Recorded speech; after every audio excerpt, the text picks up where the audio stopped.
To Colston Loveland, the Bears tight end, a little bit earlier.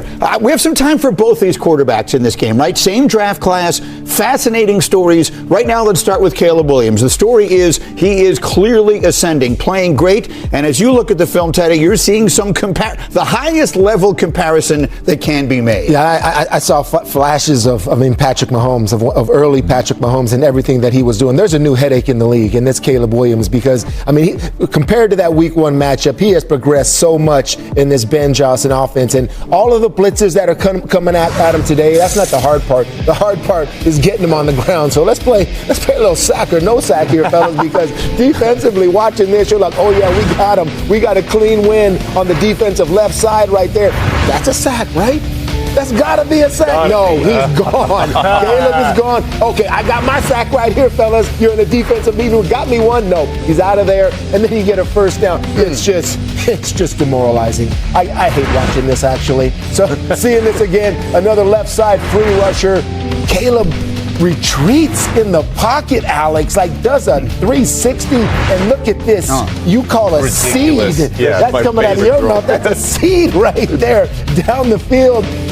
Sometimes you look at it and you're just like, what do we do here, coach? And you hope for answers. And there is no answers except you got to get to this guy and bring him on the ground. Because the longer this play goes, the more of an advantage he has. And what do we always, it sounds like I'm talking about Patrick Mahomes a little bit because he does the same. That's why people forget when this young man came out in the draft, right?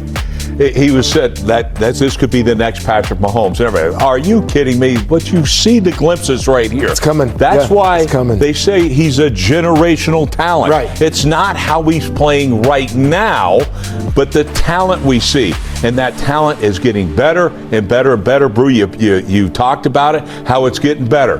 Ben Johnson, right? That matchup between, head coach and quarterback is phenomenal. And you know what's changed the most? That I haven't heard a single person talk about. Where is it specifically?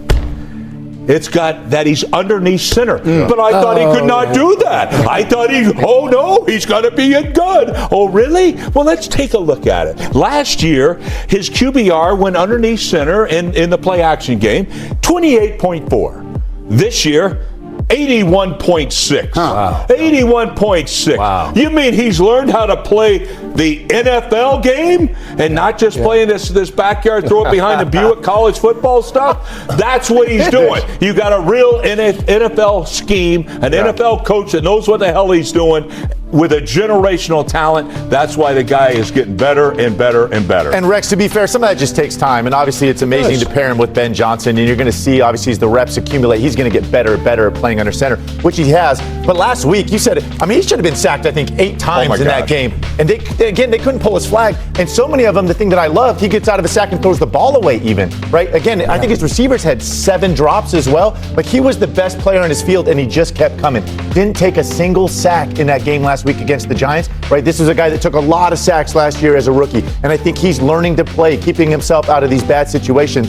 And then the way he's playing in the fourth quarter, you said it, the game-winning run, he's under center, it's play action, he finishes it off. I just really love the development I've seen and the toughness out of the kid. It's freaking snowing, it's in Chicago, it looked miserable, and this guy just got better and better. Alex, remember we're sitting there watching, we're like, oh my goodness, he got out of Houdini, he's getting out of it again.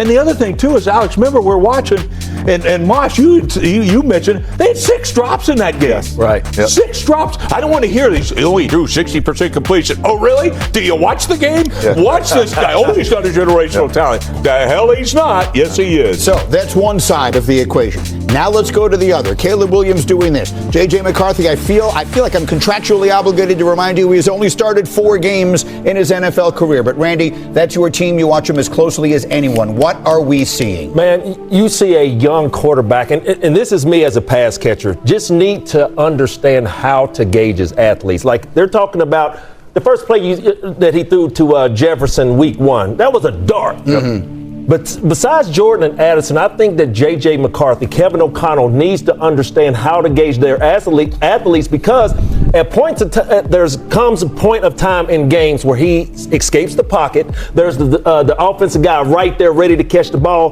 but he's giving him a fastball. So I just think there's some little things to be able to clean up, because we've seen what Ben Johnson, we sit up here talking about what Ben Johnson has cleaned up in Caleb Williams.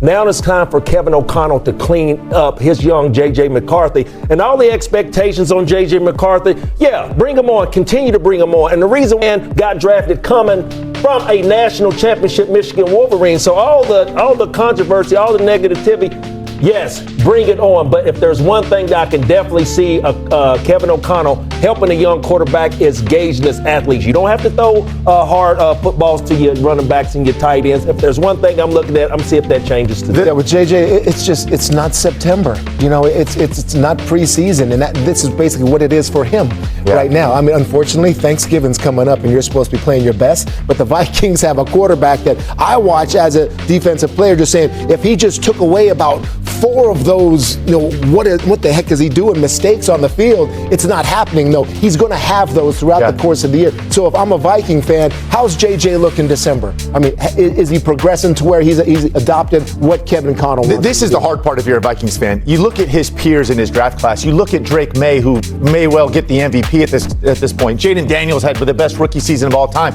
Bo Nix is, you know, the best record in football. Caleb obviously playing really well and ascending. And if you're a Vikings fan, he is in the same draft class. He is on his 4th start. And so, it's so hard to compare this. And then Rex is always going to compare him to Sam Darnold, who's leading the NFL in QBR. And, again, lighting the world on fire in Seattle. So that's the hard part, is we've got to be patient with this kid. He's coming along. It's still so early in the process. Why should we be patient with a guy? Are you It's his 4th start. But this man is in the National Football League. I just said this man he came from the national champion Michigan Wolverine. So all the talk, dude, you should know how to play. You should know how to throw. One of the biggest questions coming out of college was they ran the ball.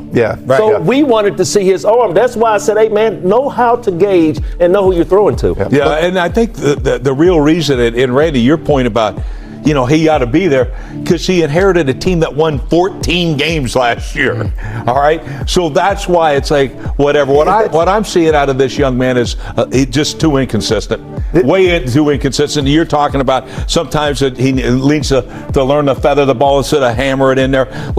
It's just, I get it. 4 starts and all that. But we've seen so much success from some of these other guys, and especially being under Kevin O'Connell, we kind of expected this to look a little more spectacular than it has. I agree. And again, to go back to last week, he wasn't the biggest problem. This offensive line played terrible last week. The truth is this team isn't as good around him as that unit last year that won 14 games. So again, I just want to preach a little patience here with him. It will come along. It does take time. Again, he missed his entire year with a knee injury. He really didn't get those reps. He's really behind the curve, so to speak. The expectations and the circumstances are not fair. But life sometimes is not fair, particularly in the NFL. The fact that Daniel Jones and Sam Darnold might wind up being the starting quarterbacks in the Super Bowl this year, and they were both on that team last year, and they chose to go with J.J. McCarthy, was not his decision, but it is the reality that he's living. All right, we're rolling on here on Sunday NFL. That's a big statement right there, Granny. That's a big statement. Yes, it was well. That's a huge statement.